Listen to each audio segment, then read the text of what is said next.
Hey everybody, welcome to another week of Union on Demand.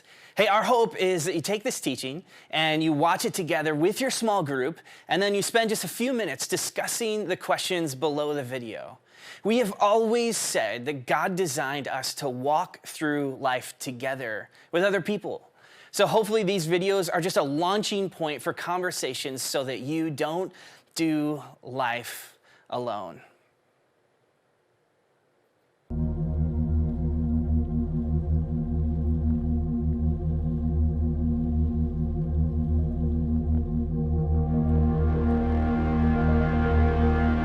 All right, just a quick story to get us rolling today.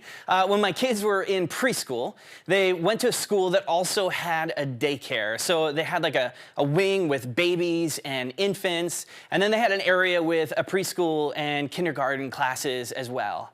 And one day, I don't know, about lunchtime, I get this automated phone call, and it's just a voicemail, and it's just informing like all the parents at the school that there was like a fire alarm that was pulled, and the school had to be evacuated for just a short time for the fire department to clear the building and just make sure there wasn't an actual fire.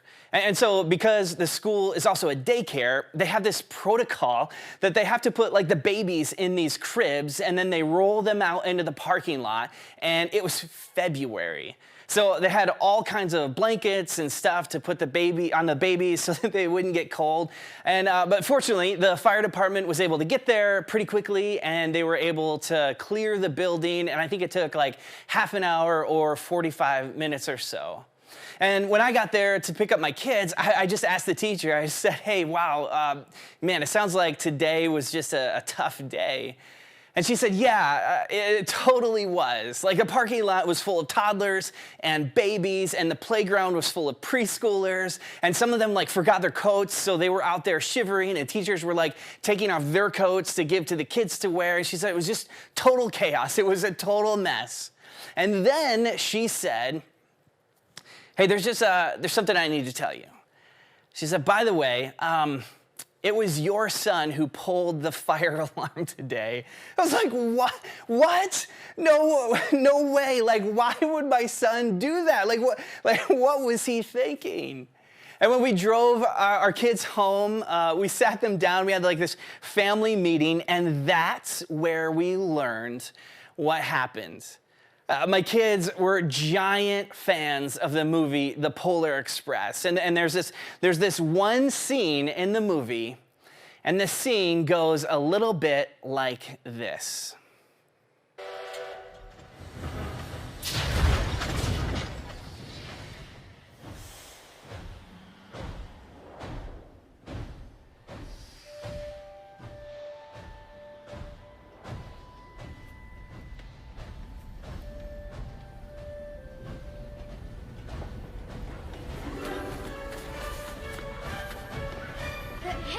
That kid wants to get on the train. Come on! Hurry up!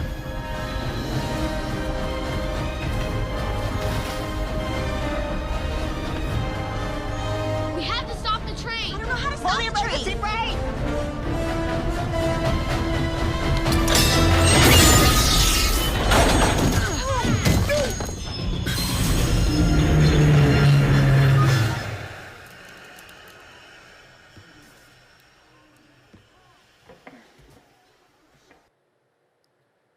Well, apparently, my boys were recreating that scene while they had some free time in gym class, and they thought the fire alarm looked like the perfect prop to be the emergency brake.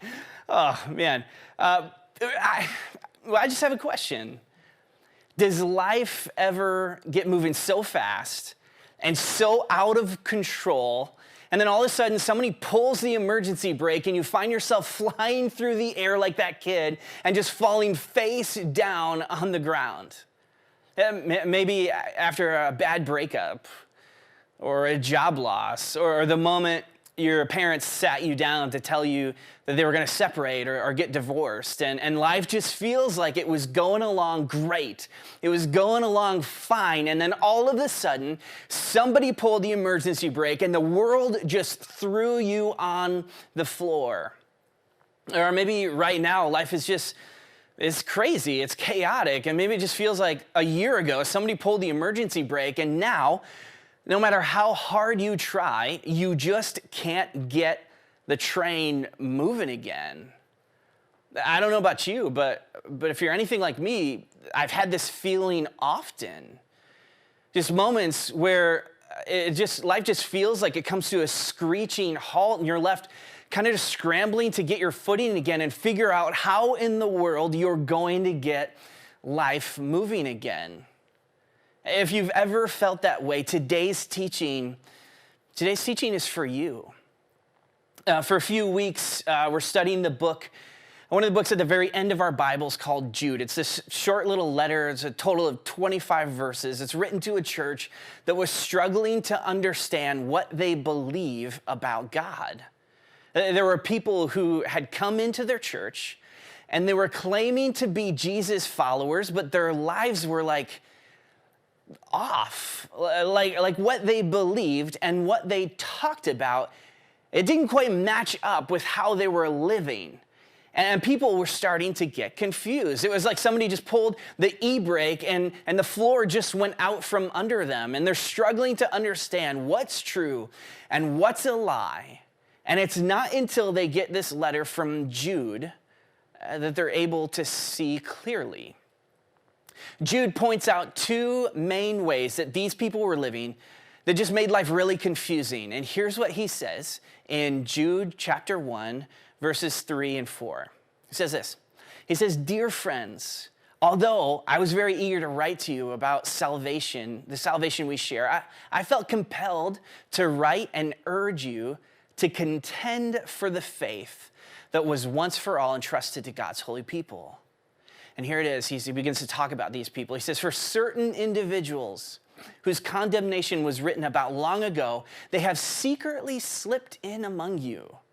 They're ungodly people who pervert the grace of our God into a license for immorality and deny Jesus Christ, our only sovereign and Lord." So he lists two things. The first thing he says is that God's grace for them, it's just become this license for immorality. And then he says the second thing is that they're denying that Jesus Christ as sovereign and Lord. Okay, so let's hold up for a second. Let's just pause. What's he getting at? What do those things mean? First, he says God's grace as a license for immorality.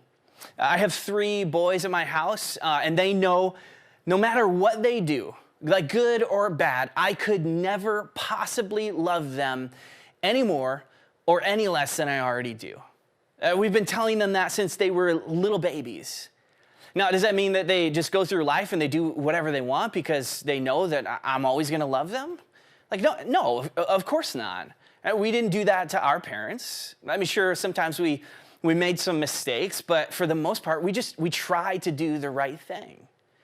But that's not the take that these people had on God. They were saying, you know what, hey, listen, I know God's not totally cool with you doing that, but come on, just do it, and then you can ask for forgiveness tomorrow. They were living like God was this cosmic reset button. Just do whatever it is that you want to do, and then tomorrow, just hit the reset button and everything is going to be cool. Have you heard that before? Have you been tempted to live like that before? Jude goes on to give some examples of people who pushed and pushed and pushed against God. And finally, God had enough, and he gave them over to their sinful desires. Max Lucado is a speaker and an author. He tells a story about watching his hamster nibble at the bars of its cage. He watched the hamster, and the hamster would bite and claw on the metal, and he would never be able to quite set himself free. And then Lucado would look down, and he would see his golden retriever, who was also watching the hamster. It's like his dog was just waiting for the moment when the hamster would finally get out of the cage so that the dog could devour it. He says that's kind of how God's grace works. It's like God has his hand in front of us, preventing us from going down a road that we really, really want to go down. And he's protecting us from dangers that we don't even know exist. But we keep pushing and pushing and pushing against his hand. And the reality is, if we keep pushing hard enough and long enough, God is going to let us go. And we're going to experience the heartache and the sorrow that comes from walking away from him. I heard a speaker once say it this way: God's mercy has a shot clock. You know, like a basketball player where the players have the ball and then they have to shoot it before the clock hits 0. Like, God gives us opportunity after opportunity after opportunity. But there comes a point when his mercy hits 0 and we're out of time. Writer from the Old Testament, Jeremiah, it says this in chapter 8. He says that the people are wicked, and wicked people are going around doing wicked things. And then they just say, hey, it doesn't really matter. Like, I mean, what have I really done? Like, it's not really that big a deal. And then Jeremiah uses this imagery in verse 6. He says this: each pursues their own course, like a horse charging into battle. Each pursues their own course, like a horse charging into battle. Horses, they don't know about guns or bullets or arrows or spears. They just like to run. They don't know about death and the hurting and destruction that awaits them. They're just excited to charge into battle. They just want to run. And apparently, the people who had walked into the church that Jude was writing to, they were living like God really didn't care. That they could just do whatever they wanted to do and use God's forgiveness and his grace and his mercy as a license to just get away with anything. The second thing that Jude says is that they were denying that Jesus Christ was sovereign and Lord. Okay, so like, what's that mean? Well, here's what sovereign means. Sovereign means superlative in quality, of the most exalted kind, of unqualified nature, or possessed of supreme power. In other words, they were asking the question, does God really know what he's doing? And does God really have the power to change anything? Like, maybe God is powerful, but is he really all-powerful?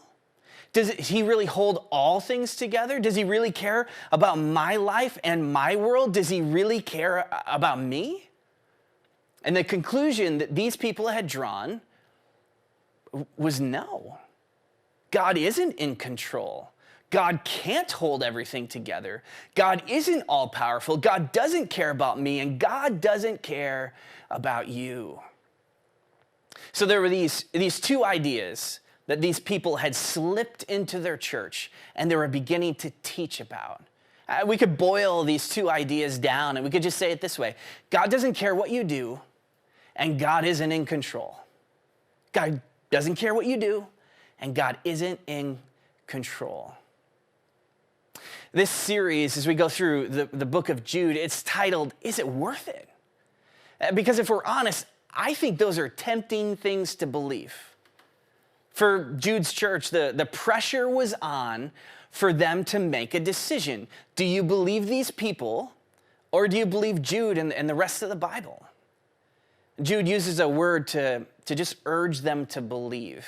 Let's circle back and just take a look at verse 3 again. Here's what it says in Jude chapter 1, verse 3. He says, "Dear friends, although I was very eager to write to you about the salvation we share, I felt compelled to write and urge you to contend for the faith that was once for all entrusted to God's holy people." The word he uses is contend. It means to fight, to struggle, to not give in, to stick to what you know to be true about Jesus and not let other people convince you differently. But there's something else here too. In fact, in English, there's something that we often are quick to overlook, and it's this. Jude doesn't use the word you. He actually uses the word y'all. I know, those of you who study grammar, you're gonna say it's just not proper English, but actually it is. In English, we use you for both singular and plural second person pronouns, but most spoken languages throughout the world use a different word to distinguish between the two. The best we've got in English is you and y'all. So I just want to point out that Jude uses the word y'all in this passage. And here's why it's important. Jude is saying that we need to fight, to contend. We need to struggle for our faith. But he never intends for us to fight alone. We're in this together. When you ask the question, is following Jesus worth it? Remember that this is not a road that you were ever designed to walk down by yourself. This is a road that we walk down together. According to this story, the boy in the Polar Express, he pulled the emergency brake so that the train would stop and someone else would have an opportunity to get on board. That kid, he never would have been able to catch up or run through the snow and run fast enough to be able to get on the train, but the main character decides to pull that emergency brake. And I just wonder, how are we, like even now, how are we working hard to remind ourselves and to remind each other about the truth of who Jesus is? Because when it comes to our faith, we never have to fight alone. Is there a chance that God is calling you to lean into the people around you and be reminded of his goodness and of his truth? Is there a chance that as you travel by yourself, you might get sucked into lies that aren't true about God and could be disastrous for your faith? And is there a chance that when life's emergency brake gets pulled, you need to get on board with other people who care about you and stop doing life all by yourself? Hey, next week, as we just wrap up this study on Jude, we're going to look at what I believe is the greatest resource that God offers us to walk through life well. I'm so excited that you are joining us with Union On Demand, and we'll see you here next week.